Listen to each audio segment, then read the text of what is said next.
Moubalama, je l'ai dit correctement aujourd'hui, heureusement pour la deuxième fois, donc on a toujours cette habitude de le présenter comme ça, Mukwegiste par son idéologie politique. Comment est-ce que le docteur Denis Mukwege regarde cette arrivée de Joseph Kabila dans la partie est de RDC? On en parle avec lui. Bonjour et bienvenue Marius Moubalama. Bonjour M. Jad, merci pour l'invitation pour ce matin, afin que nous puissions partager l'actualité concernant la nation. On va rentrer rapidement dans le vif du sujet.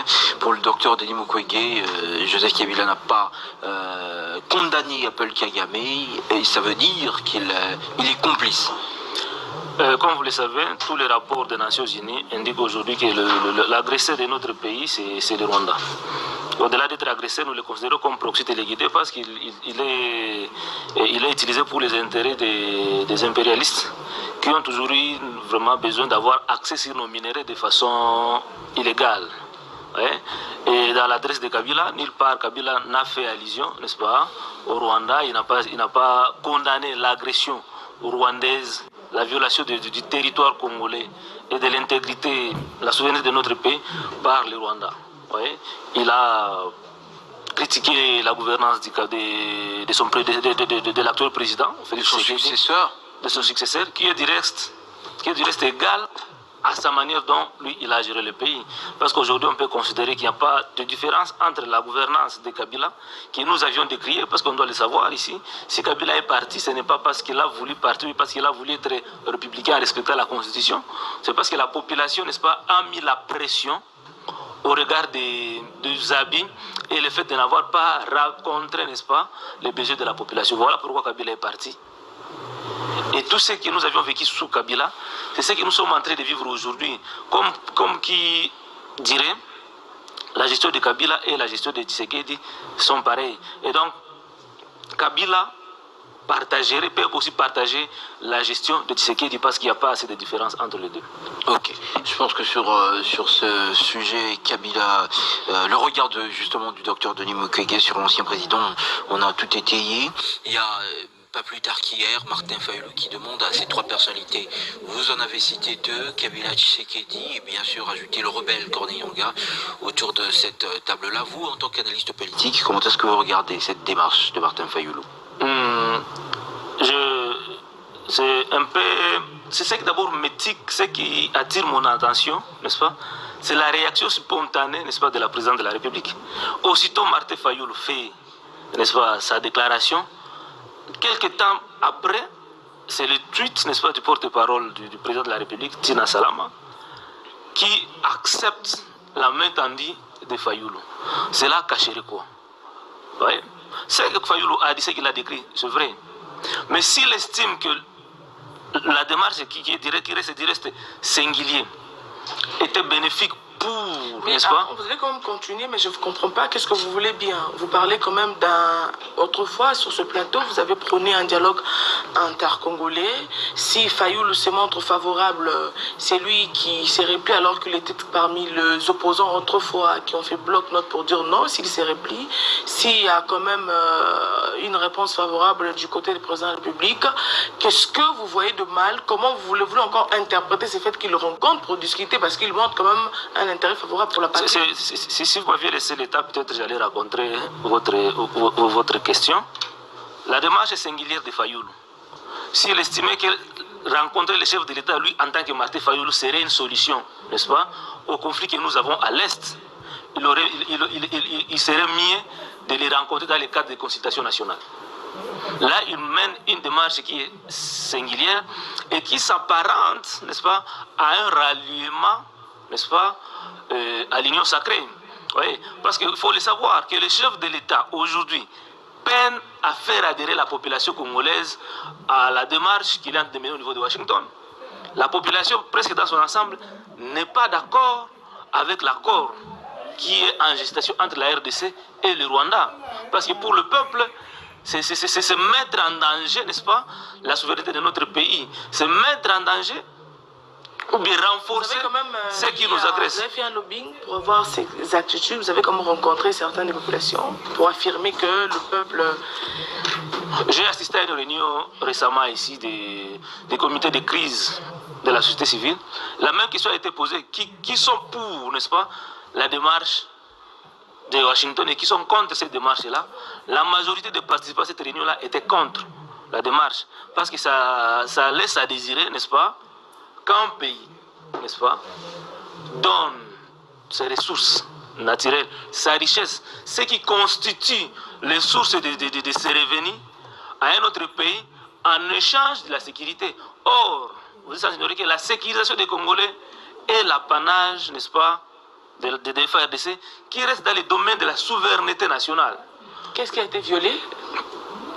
Si vous lisez la Constitution, l'article 56, vous allez voir que, si vous permettez, on peut lire la Constitution, ça interdit, n'est-ce pas, que le pays... Je l'ai entendu comme à l'église, hein, quand le pasteur dit, bon, est-ce qu'on peut lire la Bible? Non, parce qu'il ne faudrait pas que quand je parle, ça soit Marius qui parle, il faut faire parler aussi la Constitution. Je parlais de l'article 56 de la Constitution. Ça dit ceci: tout acte, tout accord, toute convention, tout arrangement ou tout autre fait qui a pour conséquence de priver la nation, les personnes physiques ou morales ou partie de leurs propres moyens d'existence tirés de leurs ressources ou de leurs richesses naturelles sans préjudice des dispositions internationales sur le marché et sur le crime économique est érigé en infraction et de pillage puni par la loi. Quand nous prenons nos ressources naturelles, on dit qu'on va désormais les partager avec les Rwandais. Nos minéraux, il faut que nous les exploitons avec les Rwandais. Ça, c'est donner une partie de nos ressources. C'est que l'article 56 de la Constitution est en train d'interdire. Et si vous allez encore plus loin dans le démarche qui est mise en cours, le peuple est mis à côté. Parce que l'article 214 encore de la même Constitution dit que tout accord de paix, avant que le président ne le ratifie, ça doit être discuté par l'Assemblée nationale qui représente le peuple, ce qui n'est pas le cas aujourd'hui. Et ça, c'est un danger. Et donc, cette démarche-là de Fayulu qui semble singulière va dans le sens de rallier le combat de Tshisekedi. Vous savez que le combat de Tshisekedi aujourd'hui, en premier lieu, il se bat pour, n'est-ce pas, conserver son pouvoir. Et le deuxième, il doit militer pour l'intégrité et la souveraineté de notre pays. Ce qui est légitime dans ses devoirs. Ce qui est légitime, ça devrait être ça.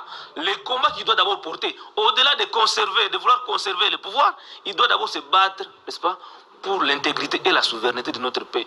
Or, Madame Ebenezer, le voie de sortie proposé par Dr Denis Mukwege reste le seul plausible aujourd'hui qui peut nous amener à la sortie de la crise. La résolution 2773 que nous avions eue, grâce, n'est-ce pas, au plaidoyer de Dr Denis Mukwege, ces résolutions est là, qui demandait le retrait sans condition de forces rwandaises sur notre territoire, mais que le gouvernement n'est pas en train d'exploiter.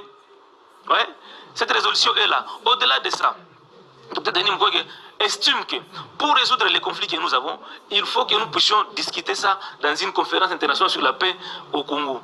Parce que les conflits que nous avons, il n'y a pas que les Rwandais qui sont acteurs majeurs dans ces conflits-là. Si je vous comprends bien, vous refusez un tête-à-tête, ou soit en tout cas une réunion à deux. Vous voulez bien une réunion autour d'une table avec plusieurs acteurs, traiter la question, en finir et trouver des solutions palliatives quant à la situation. Dites-moi, madame, je ne pose pas la question, mais je suis en train de réfléchir. La tête-à-tête entre Tshisekedi et Martin Fayulu pourra apporter quoi comme solution à la crise à l'Est? Je ne vois pas, parce que même si ce qui est de Martin Fayulu se rencontrer aujourd'hui, ça ne va pas amener que Corneille Nangaa puisse abandonner les armes et que Kabila quitte. Parce que Martin Fayulu a appelé Kabila à quitter Goma. Est-ce que les rencontres pourront faire en sorte que Kabila puisse quitter, n'est-ce pas, le territoire occupé, le Goma? Le schéma de Fayulu est tel que s'il rencontrait Tshisekedi, lui en tant qu'opposant, ça voudra dire qu'il y a aussi une autre ouverture, parce que de base, Kabila, politiquement, c'est un opposant. Et donc, si un autre opposant rencontrait le président Tshisekedi pour discuter, ça ouvrirait la porte aussi à d'autres opposants. dont C'est Nanga ça et Kabila. reste C'est au fait tout un processus long. c'est dans ce schéma-là que s'inscrit Déjà, il y a Martin Fayulu. il y a- Ça, on doit il y a- comprendre, il y a un sans schéma- pour autant faire son porte-parole, évidemment. Il y a un schéma sur lequel Martin Fayulu avait déjà souscrit. Et c'est pourquoi je ne comprends pas pourquoi est-ce que Martin Fayulu ne cesse d'être versatile dans sa démarche. Martin Fayulu était partisan du pacte Mais s'il social. revient à la raison, ça change La raison n'est pas nécessairement de se rallier à Tshisekedi. Parce que Tshisekedi a organisé, n'est-ce pas, les consultations nationales. Est-ce qu'on en parle aujourd'hui?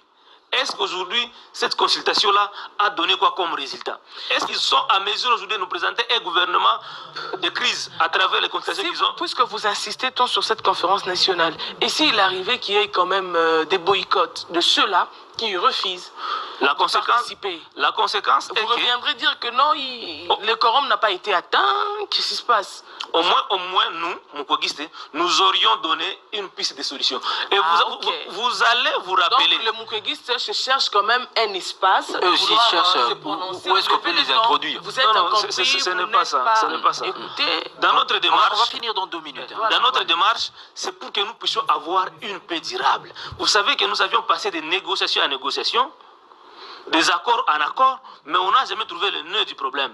Avec la conférence internationale sur la paix en RDC, on a cette fois-ci cette opportunité-là de rencontrer tous les acteurs majeurs de ces conflits, comme ça a été dans le cas de l'accord de cadre d'Addis Abeba, mais également sur la même table, il faut maintenant faire appel, n'est-ce pas, à ceux qui achètent ces matières premières-là à travers le Rwanda, ceux qui financent la guerre à l'Est. Et on leur dit désormais il est possible de négocier avec la République démocratique du Congo. Mais vouloir faire la démarche entre Tshisekedi et Martin Fayulu croyant que nous allons trouver une solution, ça ne sera pas une solution. La logique plutôt du pouvoir, c'est à travers le leadership de Martin Fayulu, n'est-ce pas, de pouvoir faire adhérer la population à ce que nous sommes en train de décrier, l'accord qui est en gestation entre le gouvernement congolais et le gouvernement rwandais, qui mettra en danger les intérêts du Congo. Voilà un peu là où comment est-ce que nous sommes en train de réfléchir. Donc, Martin Fayulu est en train encore de rater une fois de plus sa politique, le rendez-vous avec la population. Parce que depuis 2018, la politique de Martin Fayulu n'a pas encore produit les résultats comme lui-même Martin Fayulu les souhaitait. Ouais. Donc, comme je l'ai dit tantôt, cette réponse simultanée de Tshisekedi, ça fait poser même beaucoup de questions. Est-ce que Martin Fayulu n'aurait pas d'abord rencontré Tshisekedi avant de prononcer son discours? Parce que ça ne s'explique pas. Vous soupçonnez Martin Ça Fayulu n'explique pas. de beaucoup de choses quand même. Hein. Qu'en quelques minutes de sa communication directement, alors que Martin Fayulu depuis mais vous longtemps. savez quand même que la Mais politique n'est pas statique. Oui, depuis longtemps, madame, depuis longtemps, Ça ne Martin se prend Fayulu pas dans la avait politique. manifesté la volonté de rencontrer le président Tshisekedi. Il était le premier à demander à ce qu'il y ait dialogue pour la cohésion nationale. M. Tshisekedi avait rejeté la main tendue de Martin Fayulu. Maintenant, aujourd'hui, qu'est-ce qui a changé dans le cas de Martin Fayulu pour que Tshisekedi puisse accepter directement la main tendue de Fayulu? Belle question. On fera un effort. Très certainement ce vendredi, à moins que les choses ne changent, on sera en compagnie d'un des proches de Martin